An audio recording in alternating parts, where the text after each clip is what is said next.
2004년 6월 25일 오전 8시 아침부터 불이 켜져 있는 노래방을 수상하게 여겨 들어가 본 경찰관은 참혹한 광경을 보게 됩니다. 한 40대 여성이 흉기에 찔린 채 숨져 쓰러져 있던 겁니다. 현장에선 범인이 버리고 간 걸로 보이는 흉기와 담배꽁초가 발견됐지만 용의자를 특정할 만한 단서는 찾을 수 없었습니다. 결국 이 사건은 미제로 남게 되는데요. 13년 동안 이 사건을 잊지 못하고 집요하게 범인을 쫓던 한 남성이 있었습니다. 피해자의 원한을 풀고자 했던 형사였습니다. 그러다 예상치 못한 곳에서 의외의 단서가 발견되는데요.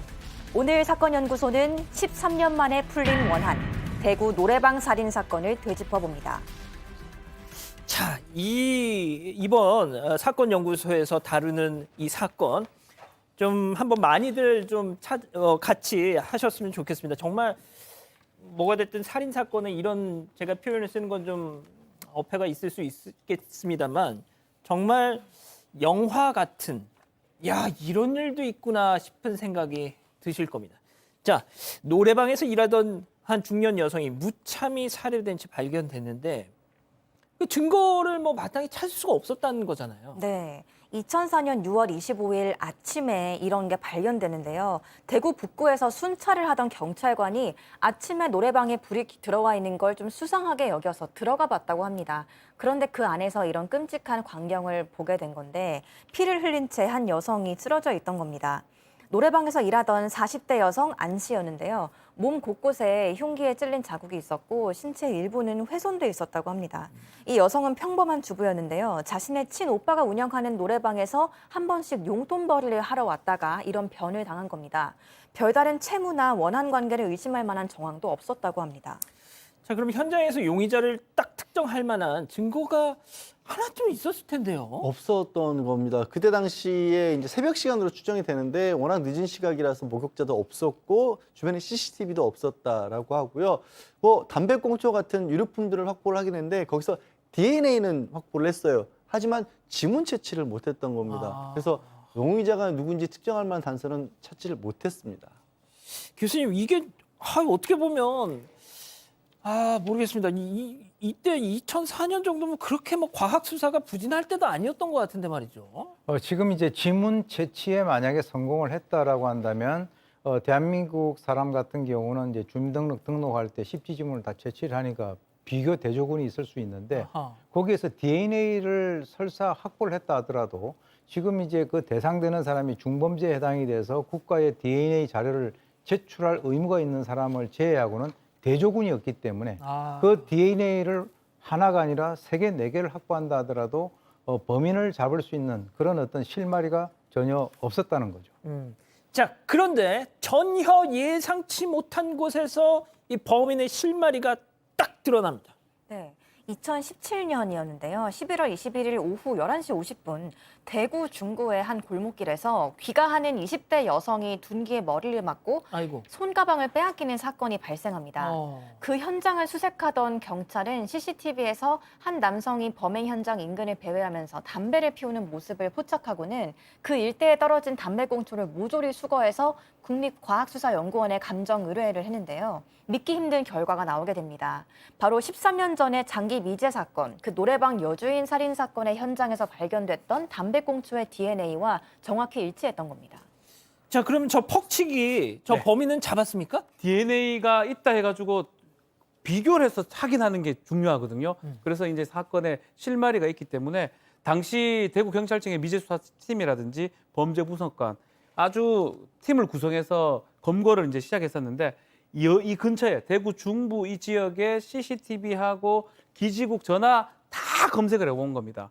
사람 다 하나하나씩 확인해서 용의자를 특정을 했고요. 노력 끝에 48세 이모 씨 남성을 용의자로 지목을 하고 행적을 지금 주소 같은 걸 알아내가지고 2017년 12월 28일 오전 6시에 자택에서 잠을 자고 있는 이 씨를 검거를 했습니다.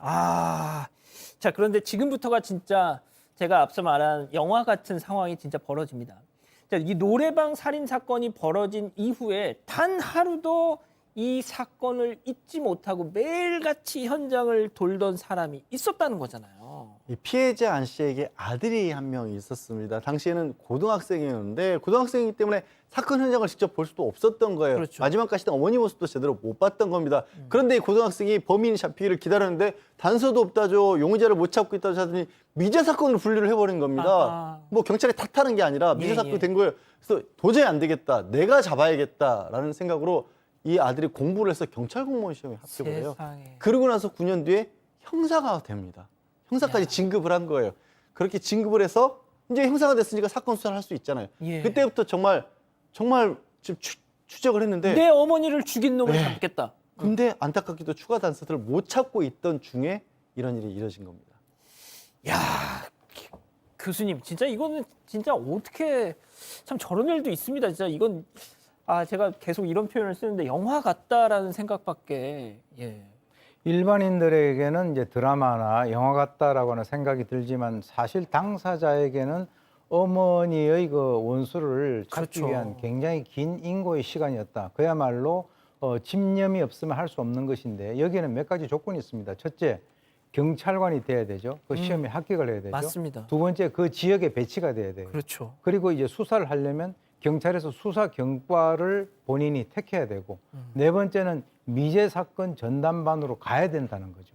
그 네 가지를 다 거쳐가지고 거기까지 가서 결국 그쪽에 있는 조직에서 어머니의 범인을 잡았다. 정말 이것은 이 집념이 아니고는 이게 쉽게 해결될 수 없는 그런 아주 드문 사건이다 이렇게 봅니다. 진짜 지금 우리 가족 여러분들이 그게 아들이 잡은 거야 딱 이 얘기를 들으시고 나서 지금 눈물 나신다고. 그런데 정말 제가 이 사건 기록을 좀 봤더니 그 어머니가 왜 이 오빠가 운영하는 노래방에서 그렇게 새벽에 일을 하고 했냐면 자녀들 학비를 벌려고. 그렇죠. 돈 벌려고. 세상에 그러면 이 형사가 된 아드님 입장에서는 내 엄마가 나 공부 이거 뒷바라지를 하려고 하시다가 저렇게 비명에 갔구나라는 생각을 했을 거 아닙니까? 그렇죠. 그런 마음으로 지금 우리 오윤선 교수님 설명한 것처럼 정말 어려운 과정을 통해서 이 사건의 형사가 된 겁니다. 그렇지만 이제 또 한 가지가 있는데 같은 이제 수사팀에 다른 형사들이 있는데 그 형사들이 봤을 때는 혹시나 만약에 검거하는 과정에서 예. 범인하고 맞닥뜨려진다. 어. 그랬을 때 뭔가 어떤 개인적 감정 때문에 그르칠 수 있다고 아마 얘기를 했던 것 뭘 같아요. 그렇쳐요? 죽여버리거나 뭐 예를 들어서 큰 또 다른 일이 되거나 그래서 이 사건이 이제 거의 좀 해결될 그 기미가 보이니까 불상사를 우려해가지고 수사팀에서 뺐습니다. 장기 휴가를 좀 다녀와라 했고요. 또 우리 이 김영사도 그걸 받아들인 것 같아요. 내가 너무 찾고 짚지만 수사부의 동료들이 내 대신에 잘 잡아주겠지 생각을 하면서 믿고 휴가를 다녀왔다고 합니다. 그러니까 이제 야 김영사 너는 그래 정말 뭐 누구보다 더 이자를 잡고 싶겠지만 너는 빠져다오 뭐 이랬다는 거예요. 그렇죠. 그럼 그걸 흔쾌히 받아들이기도 어려웠을 것 같은데. 사실은 지금 말한 것처럼 그 몇 가지를 통과해서 겨우 수사팀에 간 건데 겨우 가서 이제 제가 잡아야 되는데 그걸 또 받아들이기는 정말 어려웠을 것 같아요. 자 그런데 이럴 줄 알았어. 그 짓만 한 게 아니었어요. 네. 잡고 보니까. 그러니까 이 사건을 수사하던 경찰들은 이 씨가 범인이 2004년에 범행을 저지르고 또 2017년에 또 강도상해를 저지르기까지 13년의 시간이 있었는데 과연 그 기간 동안 조용히 지냈을까라는 합리적 의심을 해봤다고 합니다. 이에 추가 범행을 저질렀을 가능성을 염두에 두고 수법이 유사한 범죄 사례들을 분석해봤다는데요. 그러다가 2009년 2월에 대구 수성구 범어동 노래방에서 40대 여주인이 흉기로 사망하는 찔린 채 살해되는 사건이 있었다고 합니다. 이 사건과의 상당한 유사성을 발견하게 되는데요. 동일 지역이었고 사인이나 현장 상태 그리고 별다른 증거가 남겨지지 않았다는 점도 모두 비슷했던 겁니다. 면밀하게 두 사건을 교차 분석해본 결과 역시 같은 범인의 소행으로 드러났고 이 씨는 연쇄살인범이었던 거죠. 결국 연쇄살인범이었습니다. 양 변호사님. 그러게요. 뭐 일명식도 없는 사람들이었던 거예요. 연관관계도 없었고 2004년 그럼 살인을 도대체 왜 저질렀냐라고 이렇게 동기를 파헤쳐 보니까 처음에 2004년에는 술값이 너무 비싸게 나와서 다투다가 우발적으로 해쳤다라고 그런 식으로 주장을 했었는데 나중에 이제 진짜 이유를 더 털어놓은 게 지인하고 같이 술을 마시는데 지인이 가고 나니까 노래방에 이 범인하고 술집 그러니까 주인만 사장님만 남았던 거예요. 그때 갑자기 성폭행을 하려다가 저항하니까 살해를 했다는 거고요. 2009년 사건도 똑같습니다. 똑같이 성폭행을 저지르다가 살인을 했던 겁니다. 결국에는 3건의 상간 미수 그리고 2건의 살인 혐의를 재판에 넘겨졌습니다.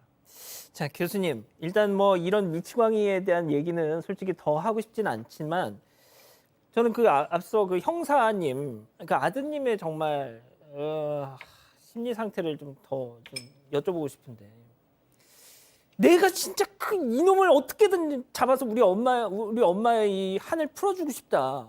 했는데 정말 결정적인 순간에는 야, 넌 좀 빠져라. 와, 저 같으면 그거 못 받아들였을 것 같아요. 저는 그냥 진짜 정말 어떻게 보면 참 대단하신 분 같기도 하고. 어떻게 보면 그런 그 수사팀의 그 권유를 본인이 수용했다라고 하는 그 측면에서 우리가 더 높게 그분을 평가하는 거죠. 사실 자기의 어떤 그 개인적인 어머니 한을 풀어주는 것과 또 이제 그 공직자로서 어떤 그 공적 업무를 수행하는 것하고는 이게 공과 사가 분리가 돼야 되기 때문에 그런 것과 연관해서 아마 그 수사를 책임지고 있는 사람이 그 위에 있는 그 선임자가 그렇게 제의를 한 것도 적절하다라고 보고 또 그것을 그대로 이렇게 받아들여서 나 대신 우리 동료들이 어머니 한을 대신 풀어달라라고 이 얘기를 하면서 그쪽에서 빠졌다라고 하는 것도 상당히 정말 우리가 더욱더 그분들의 어떤 행동이라든가 이런 것에 대해서 높이 평가를 할 수 있는 그런 부분이라고 봅니다. 지금 노화님이 그 아드님의 심정이 가늠이 안 된다 이런 말씀을 하고 계시는데 자 제일 중요한 거 그 연쇄 살인마 그거 어떻게 됐습니까? 자, 2018년 7월에 검찰 이 씨에 대해서 사형을 구형을 했습니다. 그렇지만 사형이 선고되지 않고요. 또 범행을 모두 인정하고 반성문도 제출하면서 잘못을 뉘우치고 있고 교화 가능성은 없다. 교화 가능성이 없다고 보기는 어렵다. 그런 걸 고려해서 살인을 적용해서 무기징역을 선고를 했습니다. 지금도 복역 중인 것으로 알려져 있습니다. 자 그러니까 저는 결국 결론만 오면 화가 나는 거예요, 진짜. 예? 사람을 지금 몇 명을 죽인 겁니까 지금? 예? 세상에 이렇게 죽여놓고 무기징역. 개전의 정이 보인다. 살다 보면 반성문도 쓰고. 참 지금 우리 가족 여러분들 이 아드님의 그 얘기를 정말 감동적이다 이러고 하고 있다가 지금 막 갑자기 또 막 화가 나가지고 막. 근데 이제 결론적으로는 이제 무기징역인데 무기징역은 유기의 반대말입니다. 형을 정하지 않는 기한을 정하지 않는 징역이기 때문에 극단적으로는 가석방이나 아니면 형이 정해져서 나중에 나올 가능성이 있는 거거든요. 그래서 이제 다른 외국에 사형이 이제 안 한다면 실제로 사형을 뭐 지금 집행하고 있지 않기 때문에 또 선고를 잘 안 하잖아요. 안 한다면 가석방 없는 종신형이 필요한 거 아니냐. 그래서 이 사건도 그거랑도 연결이 좀 되는 것 같습니다. 자, 양 변호사님, 저희가 이제 그 최근에 일련의 사건들 다루면서 이 재판부에 반성문 써서 내서 하는 그런 얘기들 많이 나오잖아요. 정말 제가 그날 양 변호사님 안 나오셨고 박 변호사님 나오셨을 때 이 반성문 대리 서비스 이런 거 있지 않습니까? 네. 구치소, 교도소 내에서도 그런 일을 하는 사람들이 있다라고 합니다. 그거 보면은 재판부가 이 녀석 이거 막 반성 제대로 하고 있구나 이러나요? 그렇지는 않아요. 재판부도 사실 판사들이 신뢰가 없다라고 보이지만 재판부의 판사들은 또 몇 날 며칠 그런 일들만 거듭해서 반복하는 분들이지 않습니까? 그래서 가짜로 했다거나 남이 써줬다거나 사건 내용도 제대로 모르고 이러면 금방 들통이 나긴 합니다만 그래도 이제 감형을 해주다 보면 사유를 찾는 거예요. 오히려 찾다가 반성문을 하고 있다, 반성을 하고 있다 이런 것들을 감형 사유로 쓰면 이 감형이 마땅치 않아 보이는 입장에서는 혹시 그것 때문에 그렇게 부적당하게 감형해 준 거 아니야? 라는 생각도 하실 수 있는 거죠. 알겠습니다. 일단 이 정도로 사건 연구소 정리하고요.